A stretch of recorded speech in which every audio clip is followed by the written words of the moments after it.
Hey, what is going on, guys? Over at Stealth here, and in today's video, we're going to be taking a look at the new Sleeper OP, underrated, underplayed champions, builds, and rune setups for patch 8.19. Now, before we get into the video, this is going to be sponsored by U.GG. I'm super excited to be working with these guys. I think that U.GG right now is hands down the best stats website out there, so I'm going to show you guys a little bit about what the site does have to offer. So one of the main features of the site is that you can find everything you need to know about your champion in a matter of seconds. So a champion we're actually going to be taking a look in this video here is going to be Lissandra. So we're going to go ahead and take a look at Lissandra here, and it's going to pop up with the recommended rune page, ability maxing, builds there as well. There's a bunch of different filters that you can use on this site, and what I usually like to change is I like to change this from Platinum Plus to Diamond Plus or sometimes Masters to get a better idea of what the best players are using, because I think that searching in Masters and Challenger is usually the best way to go. Those are the best players, so they're most likely going to be using what is the best at this moment. So if we switch here to Diamond Plus, you have Aftershock Lissandra right now, which is actually her best keystone rune for this patch. You can also take a look at what pros are building on the champion, counters. There's more detailed information here about runes and about items. There's just so many different things the site does have to offer, so there is going to be a link down in the description below. Be sure to go check it out. And I do apologize in advance, guys, if the commentary isn't the best for this video. I am recovering from a cold right now, so I do not have the best commentary voice for this video.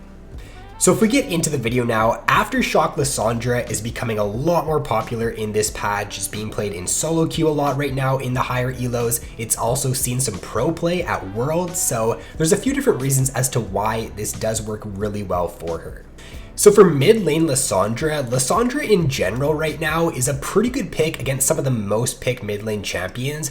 Aurelia and Akali are two of the strongest mid laners in this patch right now, and Lissandra's just a really good pick at neutralizing those champions in the mid lane. You're going to be taking the Aftershock on Lissandra. You also do have the root from your W if those champions try to dive onto you. At level 6, you also have another CC ability that you can use to lock down those dive champions. So she just does a really good job at shutting down those divers or those assassin picks. And if you do take the Aftershock on Lissandra, it just pretty much makes those champions completely useless against you. They can't do anything in the laning phase if they do try to dive onto you, and it just gives you a ton of survivability.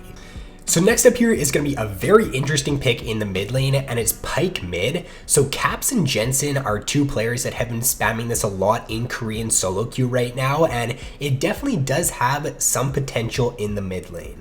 So mid Pyke has a lot of the same strengths as Talon mid. Pyke is going to want to be rushing the Tiamat, and once he gets that, he wants to just be shoving the wave in and looking to go for roams. You're going to be taking the celerity and the water walking there on Pyke, and then combined with your W, you're going to be able to get around the map super quickly. So you want to be very active once you do pick up that Tiamat, look for roams, and look to influence your other lanes.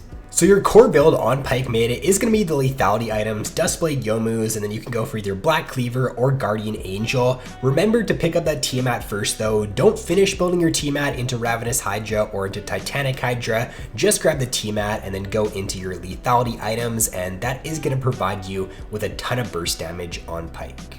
So next up here are going to be two junglers that were previously Electrocute users that are finding success with Phase Rush, and the first one here is Khazix. So Khazix right now, most players are running Dark Harvest on him. Dark Harvest is getting nerfed in 8.20 if I'm not mistaken, so this Phase Rush build here, or this Phase Rush rune setup on Khazix, might become more popular next patch as well, but there are a few pro players trying this out right now on Khazix. It does do really well into champions in the jungle that are skill shot reliant, so you are seeing a few pro players right now running this into Talia specifically, just so you can dodge out on all of her Q damage and dodge out her W damage. And if you can do that, then you're going to win the 1v1 pretty much every time with Khazix in that matchup. So it definitely does give you some more mobility. It allows you to dodge skill shots and dodge abilities inside of team fights. You are going to be lacking a little bit of damage there because you won't have the Dark Harvest proc, so there is definitely some downside to this setup, but I think that next patch especially, watch out for this setup because with the Dark Harvest nerfs, this might become the new best setup on Khazix. And then the second jungler that's doing very well with Phase Rush is Vi. So with Electrocute getting nerfed a few patches ago, and with Dark Harvest just not being the best on Vi, she is finding the most success right now with Phase Rush. The best Vi player in NA right now, Super Metroid, he's been running this on Vi, I'm pretty sure, for the past few patches now, and he's having a ton of success with it. Other Vi players in solo queue are also having a lot of success with it, and there's a few different reasons for it. So number one, Phase Rush is actually pretty easy to proc for Vi. Her combo of her Q, auto attack, and the auto attack reset from her E is gonna pretty much instantly proc the Phase Rush, and because Vi, after she does use her Q, if her ultimate is not up or she's not level 6 yet, a lot of champions can just either dash away from her or they can just walk away from her in certain instances. So the Phase Rush proc just gives you a lot of sticking power. It allows you to continue chasing on to your opponent, and it also allows you to dodge out on skill shots. So similar to the Khazix there, if you are in that Talia matchup, or if you're in a matchup to where the enemy is going to be throwing skill shots at you, you can dodge very nicely there with the Phase Rush and definitely negate a lot of damage coming out from the enemy. Now as for the build on Vi, right now Metroid is running a Warrior into Youmuu's and then Trinity Force. I'm not too sure if I would recommend this if you're an average Vi player, just because this build, until you grab Trinity Force, is going to give you like no HP. You're going to be very squishy with this build, and if you make a mistake and you go for an engage and your team isn't there to follow up, you're going to get bursted out super quickly. So this build definitely does have its benefits. It also does have its weaknesses. If you are snowballing in the early game, then this build is gonna make your one-shot combo extremely good, but I would say that going for Warrior into Trinity Force and Sterix is still a very good option as well on Vi, and it is the one that will give you a bit more survivability. Now with the Lissandre's buffs in this patch, there's a bunch of different champions that are performing a lot better, and a lot of different champions now are performing better with Lissandre's as a core item on them. So most notably right now, Zyra, Rumble, Brand, Vel'Koz, and Ziggs are doing very well with Lissandre's as either their rush item or their second item. So on Zyra, Brand, and on Rumble, rush item Lissandre's is great on them for this patch. In previous patches, they would go for that as their rush item most of the time. So because it did get buffed in this patch, it does indirectly make those champions stronger. And then on Vel'Koz and Ziggs, because these two champions have very easy ways of proccing the double damage passive from Lissandre's and just getting a ton of burn damage, it's great on them right now as a second item, and it just gives you a really nice mid-game spike there of Luden's and Lissandre's. Also, just keep this item in mind, guys, on pretty much any AP champion. If the game is reaching the later stages and you do notice that the enemy team is stacking a bunch of HP, but they don't have a ton of magic resist, then Lissandre's is going to be super good for that situation instead of a Void Staff.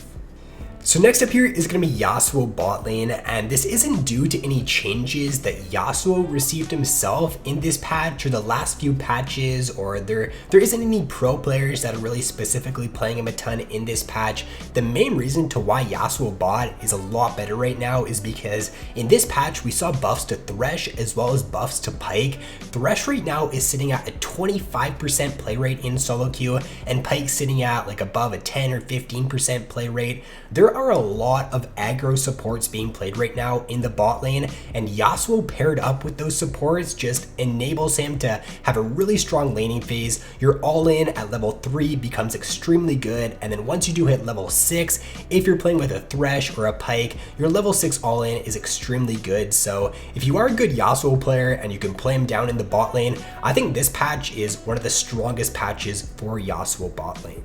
And then lastly here is going to be a interesting setup on Morgana support. So Morgana support right now is doing a lot better with Glacial Augment. We've seen a lot of mid lane champions pick this up in recent patches, and Morgana support is doing very well with it right now, and it's because with the Twin Shadows there as your rush item, and with it activating that slow field from the Glacial Augment, it makes it very easy for you to catch out targets. It makes it very easy for you to line up your bind and very easily hit your binds. So if you can do that consistently there, once you do grab your Twin Shadows, you're going to find a lot of picks with this setup, and it's just going to be really nice at just catching people when they're out of position and just getting a lot of free picks for your team. So that is going to be all for this video, guys. Those are some new things right now that are popping up in this patch that I thought were worth noting in this video. If you guys did enjoy the video, then be sure to drop a like and subscribe if you have yet to already. So thanks for watching, guys. Have an awesome day, and I will see you in my next video.